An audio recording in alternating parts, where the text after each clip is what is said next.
আর মহিলাদের পর্দার বিষয় কেন বলা হয়েছে? মহিলারা পর্দার বিষয়ে সুসজ্জিত, তাদেরকে পর্দার ভিতরে এই জন্য থাকা হয়েছে। কিন্তু তারা বলে পর্দার ভিতরে থাকলে আবার গরম লাগে, পর্দা বোরকা পরা যায় কিনা, বোরকা ছাড়া চললে তো কত আরাম। আর পুরুষদের বসে মহিলারা পরে প্যান্ট পরে শার্ট পরে, এটাই তাদের কাছে সৌন্দর্য মনে হয়। আর সুন্দর যদি এটাই হতো তাহলে নবী বলতেন না পর্দা নারীদের ভূষণ, তোমরা পর্দার ভিতরে থাকো নারীদেরকে। খাদিজা রাদিয়াল্লাহু তাআলা আনহা তিনিও পর্দায় ছিলেন। যখন তখন পর্দার আয়াত নাযিল হলো, নবী তাকে আলহামদুলিল্লাহ ওয়া কাফা ওয়া সালামুন আলা ইবাদিহিল্লাযীনা ইসতাফা আম্মা বা'দু ফাআউযু বিল্লাহি মিনাশ শাইতানির রাজীম। বিসমিল্লাহির রাহমানির রাহিম। ওয়া মা আরসালনাকা ইল্লা রাহমাতাল লিল আলামিন। ওয়া ক্বালা রাসূলুল্লাহি সাল্লাল্লাহু আলাইহি ওয়াসাল্লাম طلب العلم فريضة على كل مسلم أو كما قال النبي صلى الله عليه وسلم الطهور شطر الإيمان. صدق الله العظيم وصدق رسوله النبي الكريم ونحن على ذلك لمن الشاهدين والشاكرين والحمد لله رب العالمين. জামিয়া ইসলামিয়া দারুস সুন্নাহ হাফেজ ছাত্রদের পাগড়ি প্রদান উপলক্ষে ওয়াজ ও দোয়ার মাহফিলে প্রধান মেহমান হিসেবে উপস্থিত থাকবেন আল্লামা সাঈদ আল মিসরি হাফিজাহুল্লাহ। এই মাহফিলের সভাপতিত্ব করবেন আলহাজ শামসুল হুদা হুদু কোম্পানি সাহেব। মুহতারাম হাজিরিন, কলিজার টুকরা আসাতিজায়ে কেরাম এবং আমার কড়া ভাই একজন ছাত্র ভাইয়েরা, সকলের প্রতি আমার অন্তরের অন্তঃস্থল থেকে জানাই স্বাগতম।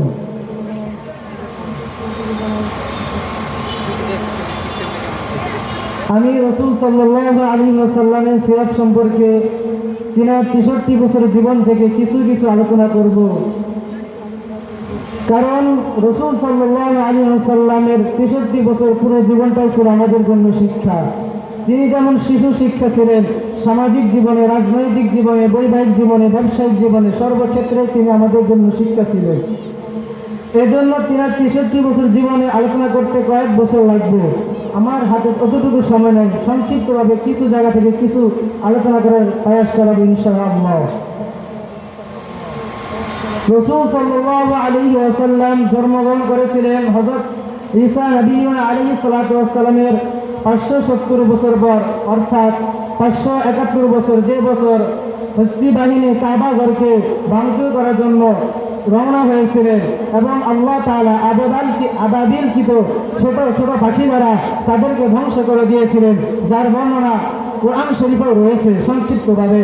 রাসূল সাল্লাল্লাহু আলাইহি ওয়াসাল্লাম ওই বছর আব্দুল্লাহর ওরসে মা আমিনার ঘরকে আলোকিত করে তিনি পৃথিবীতে ভূমিষ্ঠ হন। তিনি যখন তার মায়ের দুধ পালন করেন, তারপর আবু লাহাবের দাসী সুহাইবা, তারপর এই দুধ পানের সৌভাগ্য লাভ করেন হযরত হালিমা সাদিয়া রাদিয়াল্লাহু তাআলা আনহা। হযরত হালিমা সাদিয়া রাদিয়াল্লাহু তাআলা আনহা তাকে 2 বছর দুধ পান করার পর তার আরেকটি দুধ পাইছিল মোহাম্মদ আব্দুল্লাহ। তিনি 2 বছর পর যখন মাঠে ছাগল চড়াতেন, তখন মোহাম্মদ রাসূলুল্লাহ সাল্লাল্লাহু আলাইহি ওয়াসাল্লাম তিনার দুধ মাকে বললেন, মা আমার আরেকটি ভাই কোথায়? তাকে তো সারাদিন দেখি না। মা বললেন সে ছাগল চড়াতে যায়। নবী বললেন আমার ভাই ছাগল চড়াবে আর আমি বসে থাকবো, এটা কিভাবে, এটা কেমন ইনসাফ? এরপর ইনসাফের ন্যায় নীতি হয় না। আমার নবী ছোট্ট থাকতে ইনসাফের ন্যায় নীতি দেখিয়ে গিয়েছিলেন। তার ছোট্ট বছরে ছিল আমাদের ইনসাফের শিক্ষা। তিনি যখন বড় হতে লাগলেন আস্তে আস্তে করে, নবীজি খেলা দেখতেন কিন্তু খেলতেন না। সন্ধ্যার সময় ছেলেদের মা বাবা এসে তাদেরকে নিয়ে যেত, নবীজি চুপ করে খেলা দেখতে মাঠের পাশে বসে, তিনি কখনো খেলতেন না। রাসূলুল্লাহ সাল্লাল্লাহু আলাইহি ওয়াসাল্লাম যখন আবু লাহাবের কাছে থাকা শুরু করলেন, যখন খানার সময় হতো তিনি নবীজির দাওয়াত দিলে নবীজি দশটাখানা চুপ করে বসে যেতেন। খানা কোনো দোষ তিনি ধরতেন না, ভালো লাগলে খেতে, না লাগলে না ভালো লাগলে চুপ করে উঠে যেতেন। কখনো তিনি খানার দোষ ধরেননি। এখান থেকে আমাদের একটু শিক্ষা হলো, যদি কখনো কোনো জায়গায় খাবারের কোনো অসুবিধা হয় আমরা কাউকে কিছু বলবো না, ভালো লাগলে আলহামদুলিল্লাহ খাবো, না ভালো লাগলে চুপ করে উঠে যাবো, কখনো খানার দোষ করবো না। রাসূলুল্লাহ সাল্লাল্লাহু আলাইহি ওয়াসাল্লাম আস্তে আস্তে বড় হতে লাগলেন, তিনি নবুয়ত প্রাপ্তি হলেন। যখন তিনি রাসূলুল্লাহ সাল্লাল্লাহু আলাইহি ওয়াসাল্লাম মক্কার গলিতে গলিতে দাওয়াত দিতে শুরু করলেন, তার দাওয়াতের উত্তরে মক্কার কাফেররা এতটুকু বলে ক্ষান্ত হন নাই। তারা এমন কোনো গালি ভাত দেন নাই যে গালি আল্লাহ রসুলকে দেওয়া হয় নাই। আল্লাহ রসুল তাদেরকে কোরআনের আয়ান শোনান, কোরআনের কথা শোনান। তারা বলে এই দেখি মুহাম্মদের কাব্যগ্রন্থ সর্ব উচ্চাঙ্গে আল্লাহ আয়াত নাযিল করেন, ওয়ালা বিকাউলি কাহিন ওয়ালা বিকাউলি শাইর কলিলাম মা তাযাক্কারুন। এটা কোনো কবির কবিতা নয়, এটা কোনো কবির গ্রন্থ নয়, তোমরা কোন মানুষের ঈমান আনো। রাসূলুল্লাহ সাল্লাল্লাহু আলাইহি ওয়াসাল্লাম যখন তাদেরকে কোরআনের বাণী শোনান তারা ঠাট্টা বিদ্রুপ করে। রাসূল তাদেরকে কোরআনের বাণী শোনান, কোরআনের আয়াত শোনান, তারা বলেন ওয়ালা বিকাউলি কাহিন কলিলাম মা তাযাক্কারুন। এটা দেখি তিনি যে একজন গণক, তিনি যে জাদুশী, তিনি আল্লাহ তাআলা বলেন তিনি কখনো জাদু নয়, তিনি জাদুশী নয়, তিনি গণক নয়, তোমরা খুব কম মানুষের ঈমান আনো। তখন মক্কার কাফেররা বলল, হে মুহাম্মদ, তুমি যদি সত্যি নবী হয়ে থাকো, তুমি যদি আল্লাহর প্রিয় রাসূল হয়ে থাকো, তাহলে চারটাকে আঙ্গুল দ্বারা দুই টুকরো করে দেখাও তো। রাসূল আল্লাহর আদেশে চারটাকে দুই টুকরো করে দেখালেন। তারা বলল, হায় মুহাম্মদ, তুমি দেখি পৃথিবীর সর্বশ্রেষ্ঠ জাদুকর, তুমি দেখি গণক। আল্লাহ তাআলা তাদেরকে এই সংসদ দূর করার জন্য বললেন, ولو تقول علينا بعض الأقاويل لأخذنا منه باليمين। যদি মুহাম্মদ কোনো কথা বানিয়ে বলতো আমি তার ডান হাত ধরে ফেলতাম এবং তার গলার রগি আমি ছিঁড়ে দিতাম। আল্লাহ তাআলা এই বাণী কোনো মানুষের কাব্য গ্রন্থ না। আল্লাহ তাআলা তো কোরআনে চ্যালেঞ্জ দিয়ে বলেছিলেন, তোমরা কেউ পারলে একটু সূরা এনে দেখাও, না হলে একটি আয়াত আনি দেখাও। তারা কেউ পারেনি। যারা যে একটি আয়াত দেখাতে পারবে সে আল্লাহর বিরুদ্ধে যুদ্ধ ঘোষণা করবে। তখন মক্কার কোনো কাফেররা আল্লাহর বিরুদ্ধে একটি আয়াত, একটি শব্দ এনে দেখাতে পারেনি। রাসূল সাল্লাল্লাহু আলাইহি ওয়াসাল্লাম মক্কার প্রতিটি ঘরে ঘরে গিয়ে তিনি দাওয়াত দিয়েছিলেন, ইসলামের দাওয়াত দিয়েছিলেন, মিল্লাত ইব্রাহিমের অনুসরণের দাওয়াত দিয়েছিলেন। কিন্তু তারা এর প্রতিফল কি দিয়েছিল? তারা মুহাম্মদকে এমন কষ্ট দিয়েছিল যে কষ্ট আগে কোনো নবী পায় নাই। যদি তারপরে কোনো নবী আসছে তাকে এত কষ্ট দেওয়া হতো না। নবীকে এই পরিমাণ কষ্ট দিয়েছে, নবী কাবার পাশে শেষ দাঁড়াতে অবস্থায় আবু জেহেল এই সময়কে গনিমত মনে করে বড় একটি পাথর তার মাথায় হস্তঘাত করার জন্য সামনে অগ্রসর হলেন। তখন আল্লাহ একটি আশ্চর্য উট পাঠিয়ে দিলেন। উটটি তাকে হা করে ধরা করতে শুরু করলো। তখন আবু জেহেল বললেন, এত বড় উট আমি আমার জীবনে কখনো দেখিনি। এই উটটি এই সাক্ষ্য তিনি ওই সময় দিয়েছিলেন। মক্কার সকল কাফেরের সামনে বলেছিলেন, মুহাম্মদ সত্যই নবী, কিন্তু আমরা তাকে কেন মানি না? আমরা যদি তাকে মানি তাহলে আমাদের নেতাকে ছেড়ে যাবে। আমরা যে মুক্তিকে পূজা করি, আমাদের মুক্তি হিসেবে বদনাম করে এই বদনাম তা ছড়িয়ে দিবে। এজন্য আমরা তাকে মুহাম্মদের কথা মানি না। আবু জেহেল, উতবা, সাইবা তাদের কারণ ঈমান গ্রহণের সৌভাগ্য ঘটেনি। আবু জেহেল তিনি হযরত আম্মার বিন ইয়াসির রাদিয়াল্লাহু তাআলা আনহুর মা সুমাইয়া রাদিয়াল্লাহু তাআলা আনহাকে বর্ষার দ্বারা শহীদ করেছিলেন। তিনি এমন সাহাবীকে কষ্ট দিয়েছিলেন যা বলা দুষ্কর। তিনি রাসূল সাল্লাল্লাহু আলাইহি ওয়াসাল্লাম মক্কায় 10 বছর দাওয়াত দেওয়ার পর তিনি 1 মাসের জন্য গেলেন তায়েফের ময়দানে। মানুষরা নবীকে চিনল না, তারা জানল না এই নবী তো সেই নবী যিনি রাহমাতুল লিল আলামিন, যিনি দুনিয়ার জন্য রহমত স্বরূপ পাঠিয়েছেন। আল্লাহ তাকে দুনিয়াতে রহমত স্বরূপ পাঠিয়েছে। তাদের মানুষরা তাকে পাথর নিক্ষেপ করে, তাকে আঘাত করে, কিন্তু নবী তাদের প্রতি উত্তরে বদদোয়া করেননি। তিনি বলেছেন, আমাকে রহমত স্বরূপ পাঠানো হয়েছে, আমাকে গজব দ্বারা পাঠানো হয় নাই। এজন্য নবী তাদের জন্য বদদোয়া করেনি। তায়েফের দুই পাশে পাহাড়গুলো নবীকে বললেন, নবী আপনি শুধু একটু হা বলেন, তাদেরকে পাহাড় দ্বারা পিছিয়ে দিব, তাদের কোনো চিহ্ন পৃথিবীর মানচিত্রে থাকতে দেব না। কিন্তু নবী বললেন, আমি রহমত স্বরূপ, আমাকে আল্লাহ রাহমাতুল লিল আলামিন হিসেবে পাঠিয়েছে, গজব হিসেবে পাঠিয়েনি। এজন্য নবী তাদের জন্য বদদোয়া করলেন না। নবী রক্তমাখা শরীর নিয়ে তার থেকে মক্কায় চলে গেলেন। নবী হিজরত করলেন মক্কায়, হিজরত করার পর মদিনায় গেলেন। আর নবীজি মক্কায় বিন্দু দিয়ে শুরু করেছেন, সেখানে মদিনায় গিয়ে সিন্ধুতে পরিণত হয়েছে। এক এক করে মুসলমান গড়ে তিনি হিজরত করে চলে গেলেন মদিনায়। মদিনায় যাওয়ার পর 10 বছরের মধ্যে প্রত্যেকটি প্রতিশোধ গ্রহণ করে নিয়েছিলেন। তিনি যখন 10 লক্ষ সাহাবীকে নিয়ে মক্কায় বিজয় করার জন্য গেলেন, সেখানে কোনো রক্তপাত হয়নি, কোনো হানাহানি হয়নি। তিনি বিনা রক্তে বিনা যুদ্ধে পুরা মক্কা বিজয় করে দিয়েছিলেন। এই ছিল নবীর আদর্শের বিজয়। এই বিজয়টা পৃথিবীর কেউ দেখাতে পেরেছে না, কেউ পারবে। নবীজি 5ম বছর একটি ঘটনা আপনাদের সামনে তুলে ধরি। নবীজি যখন খন্দকের যুদ্ধে খনন করছিলেন, 10 বছর স্মরণ করেছে। পাথর খনন করতে কত কষ্ট, মরুভূমির ভূমিতে সাহাবীরাই জানেন যে তারা তাদের পেটে একটি একটি করে পাথর বেঁধেছে। নবী না খাওয়া অবস্থায় 2টি পাথর নিজের পেটে বেঁধেছে। সাহাবীরা নবীকে বললেন, ইয়া রাসূলুল্লাহ, আমাদের পেটে একটি করে পাথর। নবী বললেন, আরে সাহাবীরা, তোমাদের পেটে যদি একটি পাথর, আমার কাপড় তুলে দেখো, আমার পেটে 2টি পাথর বাঁধা। আরে আমার নবী যদি পেটে 2টি পাথর বাঁধতে পারে, আমার পেট তার চাইতে বেশি দামি না। আমার নবী গালে যদি চর মারা হতে পারে, আমার গাল তার চাইতে বেশি দামি না। আল্লাহর কসম করে বলি, আমার দাদা, আমার নবীর চাচাকে যদি 70 টুকরো করে কলিজা চিবায় খাওয়া হতে পারে উহুদের ময়দানে, আমার বাপ চাচা তার চাইতে বেশি দামি না। আমার নবীকে যদি ইসলামের জন্য মক্কা ছাড়তে হয়, পবিত্র ঘর ছাড়তে হয়, আমার ঘর, আমার মাতৃভূমি তার চাইতে বেশি দামি না। আরে প্রয়োজনে নিজে শহীদ হবো, প্রয়োজনে আল্লাহর দিন কায়েম করার জন্য নিজে শহীদ হবো, কাপড়ের কাপড় নিয়ে মাঠে নামবো।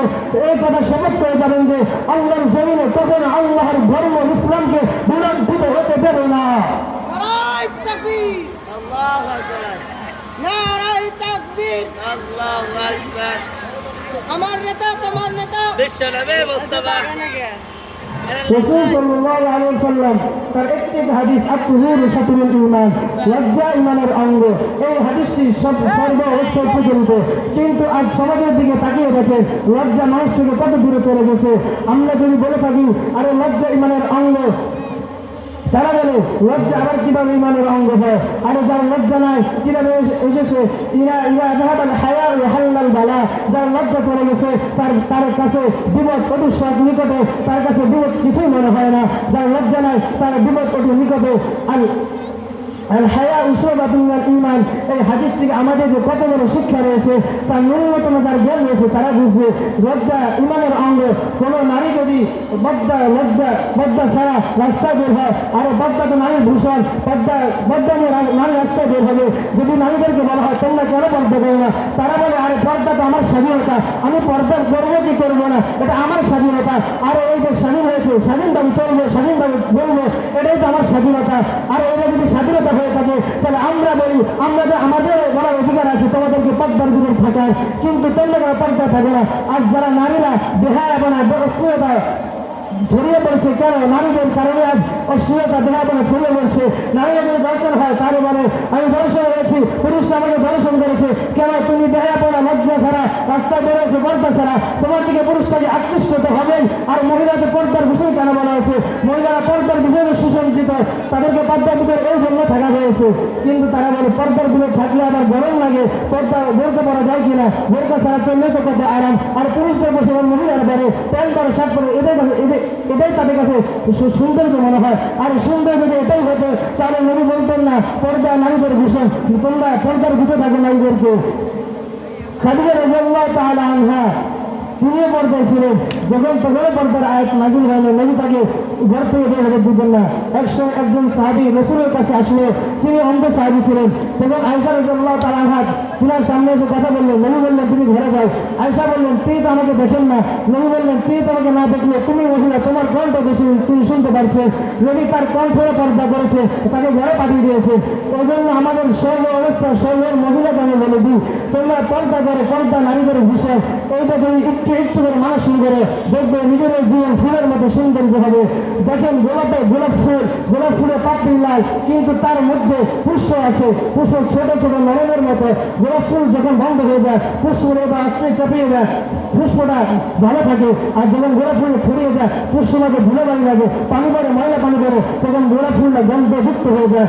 নারীরা তোমরাও হলো গোলাপ ফুলের মতো, তোমরা যখন পদ্মার ভিতরে থাকবে, তোমরা থাকবে পুষ্পের মতো। তোমার সৌন্দর্যটা তোমাদের আবির্ভূত হয়ে থাকবে। আর যখন তোমরা পর্দা ছাড়া বের হবে, ওই তোমাদের ওই পর্দা না থাকার কারণে তোমাদের উপর ধুলা পানি পড়বে, তোমাদের উপর নাপাক পানি ছিটকে পড়বে।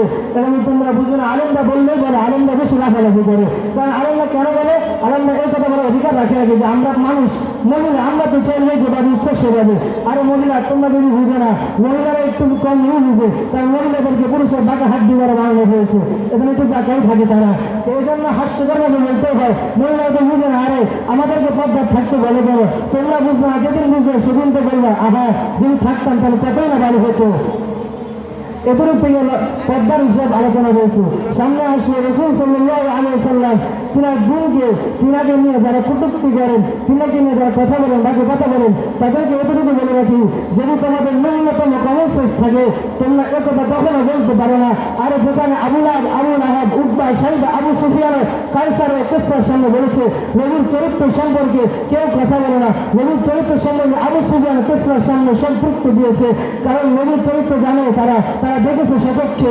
কিন্তু তখনও আবু সুফিয়ান ছিল কাফের, যে তখনও আবু সুফিয়ান যদি পারতো, সুযোগ থাকতো, তিনি নবীর বিরুদ্ধে বাজে কথা বলবেন। তিনি জানেন নবী কেমন চরিত্রশীল, কেমন মর্যাদাবান, তিনি তখনও নবীর বিরুদ্ধে এতটুকু বলেনি। এখান থেকে বুঝে যায়, যখন নবী সাল্লাল্লাহু আলাইহি ওয়াসাল্লাম ছোট ছিলেন, তখন কাবার পুনর্নির্মাণ চলতেছিল। আব্বাস রাদিয়াল্লাহু তাআলা আনহু তাকে কষ্ট দেওয়ার জন্য, তার পরনে লুঙ্গিটা খুলে মাথা দেওয়ার জন্য খুললেন, তখন নবী অজ্ঞান হয়ে নিতে পারবেন। তখন হযরত আব্বাস বললেন যে তাকে আবার লুঙ্গিটা পরিয়ে দিয়ে নজর সে জ্ঞান ফিরে আসবে না। এখান থেকে বোঝা যায় যে কতটুকু লজ্জা আমাদের থাকা উচিত। এতটুকুই বলি যে মুসলমানের দিকে ডাকিতে হবে। যখন তোমরা নবীর বিরুদ্ধে কথা বলো, ইসলামের বিরুদ্ধে কথা বলো, তখন কেন মুসলমানরা রাজায়, কেন মুসলমানরা একত্রিত হয়? এই কারণে যেন সজাতির দিকে আকৃষ্ট হবে। তোমরা আমার নবী মুসলমানকে যদি গালি দেয়, আমার কলিজা লাগে, আমার কলিজা ছিঁড়ে ফেটে ওঠে, আর আমার নবীকে গালি দিচ্ছে, আস্তে আস্তে করে তাদের কলিজা আগুনগুলো টকটক করে জ্বলে ওঠে। সেই গুরুফুর গণকমিশনকে বলে দিতে চায়, সে শাহরিয়ার কবিরকে বলে দিতে চায়, সে মুসলিমদেরকে বলে দিতে চায়, যারা নবীর চরিত্র সম্পর্কে কথা বলে, সেই আনন্দের দুশ্মনকে বলে দিতে চায়, তোমরা কখনো নবীর সম্পর্কে আর কথা বলে না, নচেত ইসলাম ছিল, আছে, থাকবে, তোমাদের 12টা বেজে যাবে। নারায়ে তাকবীর, আল্লাহু আকবার, নারায়ে তাকবীর।